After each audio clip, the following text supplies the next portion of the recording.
Économie Le Max sur Act24 News. Bienvenue à tous. Au programme aujourd'hui, une édition spéciale. Nous vous proposons un best-of des meilleurs reportages produits par l'équipe du MAG-ECO. Une immersion au cœur de l'activité économique en Israël et dans ses environs. Partenariats commerciaux, énergie, high-tech. C'est parti pour un quart d'heure de découverte. Et premier thème, développer des intérêts économiques communs pour tenter de consolider la paix, la stabilité régionale. C'est dans le sillage des accords de paix israélo-jordaniens signés il y a 20 ans maintenant qu'une zone franche a pu voir le jour à la frontière entre les deux pays. Alors le projet a mis du temps avant de prendre véritablement son envol, mais aujourd'hui une petite dizaine d'entreprises profitent des conditions uniques de ce site. Anthony Lesp s'est rendu sur place et il nous le fait découvrir. Nous sommes au nord-est d'Israël, au loin la Jordanie. Alors que Tsahal et le Hamas s'affrontent, de l'autre côté d'Israël se développe une zone franche économique en territoire jordanien. Piloté à la fois par Tel Aviv et Amman, le projet abrite désormais 9 entreprises israéliennes et jordaniennes. Yuval Jacobi est l'administrateur israélien de ce projet, initié pendant les accords de paix en 1994. The Jordan Gateway s'est réellement développé depuis 2009 et M. Jacobi se déplace une fois par semaine dans cette zone de 700 hectares. Ces 4 dernières années, de nouveaux investisseurs comme la famille Rappaport et M. Shlomi Fogel se sont unis à la fin de l'année 2009 à des investisseurs locaux, surtout des membres de la famille Djani. Ils ont décidé de tenter de développer cette zone après une longue période d'inactivité. 300 salariés travaillent dans cette zone franche. La plupart sont des Jordaniens de la région, une vraie source de revenus pour la vallée. Mais ce projet symbolise davantage. Désormais, je pense que les gens commencent à réaliser quels bénéfices ils peuvent tirer du traité sur la paix avec Israël, dont cette zone franche est l'une des émanations. L'économie et la paix marchent ensemble. La paix est très bonne pour les deux parties et la guerre est très mauvaise pour tout le monde. La zone est en plein développement. Ce hangar va abriter une usine d'emballage plastique et une production d'impression industrielle. Côté israélien, les avantages sont nombreux. Les entreprises bénéficient d'une main-d'œuvre 5 fois moins chère et d'une ouverture sur le marché arabe. Le fait qu'on se situe en zone jordanienne implique que les produits sont estampillés Made in Jordan. Par conséquent, ils peuvent circuler dans tout le monde arabe. Le statut légal de la zone franche, selon les critères de la loi jordanienne, assure le non-paiement des taxes indirectes des matières premières. S'ajoute aussi le fait que l'impôt sur les sociétés est très faible ici. La zone produit un volume d'échange supérieur à 200 millions de dollars. Et il pourrait être bien supérieur à l'avenir. L'État d'Israël a débloqué 55 millions de dollars pour la construction d'un nouveau pont entre les deux pays, dédié uniquement à la zone franche. Raed Aboussiam, manager d'une entreprise cliente de la zone franche, nous montre les avantages d'un tel projet. Donc le pont se situera là où il y a les 3 arbres, vous voyez ? C'est la frontière entre la Jordanie et Israël. Si on a le pont de part et d'autre de la rivière, les marchandises qui viennent de Haïfa par bateau n'attendront pas à la frontière pour être contrôlées, elles viendront directement dans cette zone. D'ici 2-3 ans, une zone israélienne de 200 hectares verrait aussi le jour de l'autre côté du pont. Les salariés et les entreprises n'auraient plus à faire tamponner leurs passeports. Israéliens et Jordaniens circuleraient librement. Suite à notre rendez-vous avec plusieurs investisseurs, on peut dire que la plupart des businessmen attendent la création de ce pont pour investir davantage dans cette zone. Alors que la situation au Proche-Orient est plus trouble que jamais, cette zone franche est un symbole d'espoir, d'une coexistence entre les peuples. Le monde est petit, il vient de Syrie, lui de Jordanie, lui d'Égypte et moi d'Israël. C'est vraiment un monde très petit. Que Dieu vous protège tous. Allez, un dossier sensible. Le conflit syrien a replacé Israël au carrefour des intérêts commerciaux au Moyen-Orient et c'est surtout le port de Haïfa qui profite de cette réorganisation. Une position idéale entre la Turquie et le monde arabe, à commencer par la Jordanie. Et c'est dans une relative discrétion que le volume de marchandises qui y transitent a explosé depuis 3 ans. Alors comment les autorités israéliennes gèrent-elles ce phénomène ? On regarde ce reportage tourné à Haïfa. Israël, nouvelle porte commerciale du Proche-Orient. Un rêve pour ce petit État banni par la majorité des pays de la région. Un rêve qui prend forme ces 2 dernières années. La guerre en Syrie a coupé la route qui mène de la Turquie à la Jordanie. 2 choix, passer par l'Égypte ou alors Israël et notamment son plus grand port, Haïfa. Une voie plus directe et donc moins coûteuse. David Berich est à la tête d'une compagnie de transport de marchandises. Depuis Haïfa, il dirige 80 personnes. Aujourd'hui, ce bateau achemine des transporteurs turcs qui voyagent vers la Jordanie, à seulement 80 km de la ville portuaire. Tout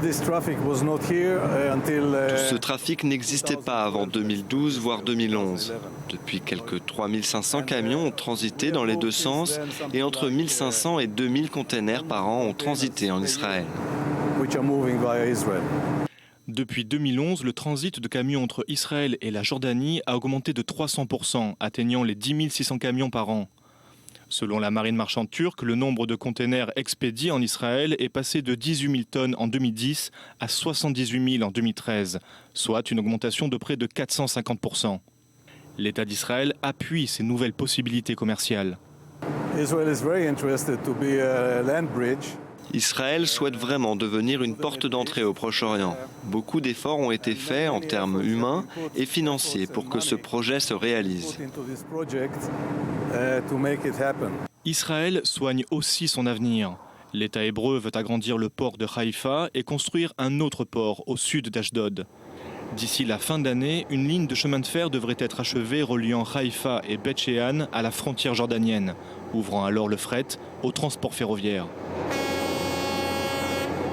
Israel Shipyards est aussi l'une de ces entreprises qui bénéficient de cette nouvelle manne.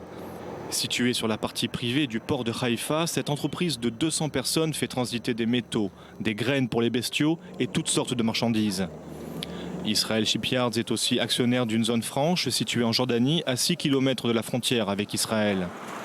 9 entreprises, dont 7 israéliennes, profitent d'une zone détaxée pour produire et exporter leurs marchandises made in Jordan. L'entreprise tente d'attirer de nouveaux clients. Nous allons souvent à Amman rencontrer des clients afin de leur proposer des solutions clés en main pour acheminer leurs produits de notre port jusqu'à Amman. Je crois vraiment que nous pouvons travailler avec d'autres pays du Moyen-Orient. Selon Reuters, mais aussi selon plusieurs sources qui nous l'ont confirmé, des marchandises iraient jusqu'en Irak et en Arabie Saoudite. Paradoxe, ces deux pays ne reconnaissent toujours pas l'État d'Israël, mais acceptent leurs services commerciaux. Il faut dire que la documentation montre souvent l'origine des marchandises, mais pas leur itinéraire. De sorte que les autorités peuvent ignorer le rôle joué par Israël, ou du moins, fermer les yeux. À l'heure où les forces djihadistes cherchent à conquérir l'Irak et s'approchent de la Jordanie, le développement de cette nouvelle route pourrait être menacé. Mais d'un autre côté, le contexte géopolitique place Israël dans le camp des pays arabes modérés et fait de l'État hébreu un partenaire stratégique incontournable. Une nouvelle donne qui peut se traduire par une augmentation des échanges économiques. Et nous avons interrogé Dan Katarivas, responsable des relations internationales au patronat israélien. Il nous explique pourquoi ce remodelage des circuits commerciaux au Moyen-Orient peut profiter à l'ensemble des acteurs régionaux. On l'écoute. Tous les participants sont gagnants. C'est ce qu'on appelle du win-win situation. Les Turcs avaient un problème d'acheminer leurs marchandises dans le Golfe. La Jordanie voulait continuer à développer sa position en tant que pays transit. Israël a des facilités portuaires qui peuvent être mis à l'usage de ce genre de transit. Donc tout le monde a y gagné. Et donc c'est un win-win situation. Et c'est pour ça que ça marche. Et pour ça que j'espère que ça va continuer à marcher. Israël, géographiquement, se trouve au centre de la région. Donc c'est tout à fait normal qu'éventuellement Israël soit, terre de transit du nord au sud, de l'est à l'ouest. Donc quand aujourd'hui on construit une ligne de chemin de fer, effectivement on la construit jusqu'à la frontière jordanienne en espérant que du côté jordanien, le jour viendra où il y aura la ligne de chemin de fer qui continuera peut-être jusqu'à Bagdad et qui sait jusqu'au Golfe. Fournir une énergie propre dans toutes les parties de la planète et à des tarifs abordables. Zolair est une start-up qui ambitionne de proposer des systèmes d'alimentation électrique en dehors des traditionnels réseaux et y compris dans les zones les plus reculées. Alors cette idée est celle d'un juif canadien et d'un palestinien originaire de la partie est de Jérusalem. Reportage de Nathalie Erlich avec Anthony Lasme. C'est sur ce campus à Tel Aviv qu'une amitié a germé. Ça fait longtemps qu'on se connaît. Je suis allé un soir à Ramallah pour faire la fête et passer du bon temps. J'avais quelques amis là-bas et j'ai posté sur Facebook que j'étais à un bar et Sari a répondu « Quoi ? T'es là ?» Mais qu'est-ce qui se passe? C'est incroyable! Vous savez, imaginez que vous êtes dans une classe à Tel Aviv avec des étudiants internationaux et vous ne pensez pas forcément que l'on se retrouve à Ramallah. C'est ça aussi qui m'a attiré, ma curiosité. C'est donc la curiosité qui a conduit Mark Rabin du Canada et Sari Taha de Jérusalem-Est à commencer une aventure, plus précisément une start-up. Après avoir terminé une année de MBA à l'université Technion de Haïfa, il lance Zoler Energy, une société de micro-utilitaires qui fournira de l'énergie propre et hors réseau au monde en voie de développement. Le projet est ambitieux, le potentiel énorme puisque 1,4 milliard de personnes n'ont pas accès à l'électricité. Un de nos clients peut aussi bien être un pêcheur indonésien ou, plus proche de ma région, un réfugié syrien d'un camp jordanien. Avec ces personnes, c'est plus difficile parce qu'ils ont eu de l'électricité avant. Les besoins en électricité sont des besoins essentiels. La pile à combustible solaire fonctionne au zinc. Contrairement aux systèmes de batteries solaires qui dépendent de la météo et ont une durée de vie de batterie limitée, Zoler peut fournir 24 heures d'électricité, 7 jours sur 7. Grâce à un contact, Mark a été en mesure de se connecter avec l'entrepreneur social Rolf Papsdorf. Originaire d'Allemagne et maintenant résident au Canada. C'est lui qui a inventé la technologie de la batterie zinc. Contrairement à d'autres systèmes du micro-réseau actuellement disponibles dans le monde en développement, l'invention de Papsdorf permet aux gens de choisir le moment de consommer de l'énergie. C'est une sorte d'énergie à la demande. Le monde en voie de développement est basé sur le business model du paiement progressif. Les téléphones portables, les télécoms, le système bancaire.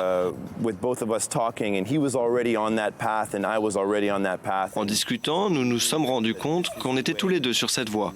Cela a permis de soulager la précarité énergétique et de créer un mini-réseau intelligent à partir de zéro. Autre bonus, le zinc est non toxique et abondant sur Terre. Notre propre corps contient 2 à 4 grammes de cet élément. Si le développement de l'entreprise a eu lieu à Tel Aviv, son exécution se fera à l'échelle mondiale. La prochaine étape est l'Afrique. Le projet initial de 80 000 unités se concentrera sur la Namibie et l'Afrique du Sud. De là, ils envisagent d'étendre la technologie ailleurs sur le continent et après dans le monde.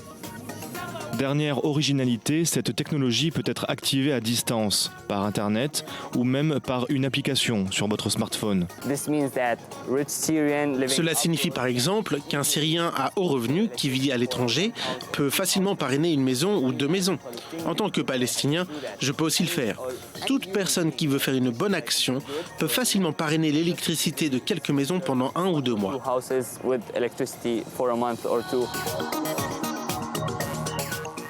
Les Google Glass, pour clôturer cette édition. Les lunettes connectées du géant américain entendent révolutionner nos habitudes quotidiennes. Mais Google n'est pas le seul. Son principal concurrent viendra peut-être d'Israël. Meta, une start-up, pousse au maximum le concept de la réalité augmentée. Explication avec ce reportage de Nathalie Erlich avec Johanna Citruc. Mettre ses lunettes pour regarder la météo, l'heure ou encore consulter son agenda. C'est désormais à la portée de tous grâce aux fameuses Google Glass. Mais une autre compagnie, la start-up Meta, est sur le point de commercialiser son propre modèle de lunettes connectées, les Space Glasses. Plus qu'un accessoire, c'est un véritable mini-ordinateur. J'ai imaginé quelque chose qui s'appelle la réalité augmentée, où l'on augmente la réalité. C'est-à-dire qu'on prend certaines choses et qu'on y ajoute ce qu'on a besoin d'y ajouter, on enlève ce qu'on a besoin d'y enlever. On peut donc augmenter la réalité dans certains cas et la diminuer dans d'autres. Par exemple, là, on ne voit pas bien, j'enlève quelques nuages et on voit bien mieux. On voit mieux votre visage aussi. Les lunettes le font automatiquement. Alors que certains spécialistes disent que les Space Glasses peuvent concurrencer le modèle de Google, d'autres considèrent que les deux produits sont complètement différents. Contrairement au Google Glass, les lunettes conçues par Meta permettent d'interagir avec son environnement. Elles peuvent par exemple servir de GPS et guider la personne qui les porte d'un point A à un point B. En fait, ce qui est bien avec ces lunettes, je ne veux pas être un geek, mais je veux juste quelque chose qui m'aide à mieux voir, à mieux me souvenir, qui me permet de mener une vie plus productive. Je veux juste une meilleure qualité de vie. En plus de faciliter la vie de monsieur tout le monde, les Space Glasses peuvent également servir aux professionnels de différents secteurs. Je ne pense pas que les gens puissent porter les méta partout, mais ça peut être vraiment pratique pour travailler. Par exemple, si je suis ingénieur, je peux utiliser les lunettes pour visualiser et me déplacer à travers de longues séries de données. Et si je suis chirurgien, je peux augmenter la réalité pour montrer quelle procédure je vais appliquer sur mon patient. Les premières livraisons doivent débuter en juin. Les Space Glasses sont déjà disponibles en précommande sur Internet, à condition tout de même de bien vouloir débourser la modique somme de 2 985 $. Voilà, un petit investissement tout de même. Et c'est la fin de cette spéciale d'Économie Le Mag. Merci à vous de nous avoir suivis et vous pouvez retrouver tous nos programmes sur notre site internet www.i24news.tv, rubrique replay et l'info c'est tout de suite sur i24news. Restez avec nous.